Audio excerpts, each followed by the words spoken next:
ఎవడి ప్రొఫెషన్ వాడు చేస్తాడు. అలాగే రాజకీయాలు కూడా ఒక కుటుంబము ఒకే రాజకీయ పార్టీలో ఎక్కడ మొత్తం ప్రపంచంలో ఇదే ఉంది అనుకుంటే జగన్ రెడ్డి గారి అవివేకం. ఇలా కూడా ఉన్నాయి.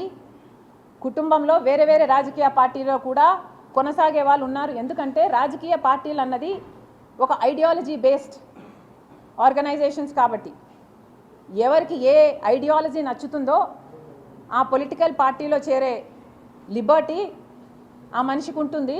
ఎందుకంటే అది బేసిక్లీ ఆ మనిషి రైట్ కాబట్టి. అలాగని ఒకరిని దూషించుకోవడము, ఒకరిని సోషల్ మీడియాలో అంతగా దూషించుకోవడం ఎక్కడా చేయరు. ఒక్క జగన్మోహన్ రెడ్డి గారి విషయంలో మాత్రమే రాజకీయంగా మేము వ్యతిరేకిస్తే సోషల్ మీడియాలో ఆయన ఒక రాక్షస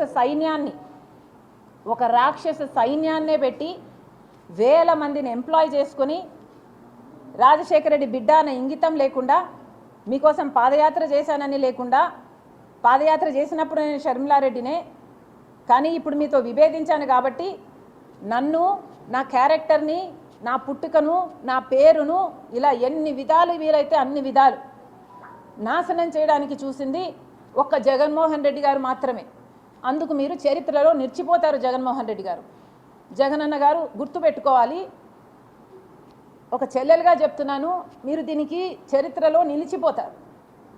ఒక చెల్లెలను మీకోసం అంత త్యాగం చేసిన చెల్లెల్ని గౌరవించకపోగా మీ మూకల చేత, మీ కుక్క బిస్కెట్లకు ఆశపడే ₹10 ఇస్తే రూపాయి యాక్టింగ్ చేసే పేడ్ ఆర్టిస్టుల చేత మీరు ఎంత దూషించారు, బెదిరించారు, ఎంతగా క్యారెక్టర్ అసాసినేషన్ చేశారు అన్నది మీ పేరు చరిత్రలో నిలిచిపోతుంది.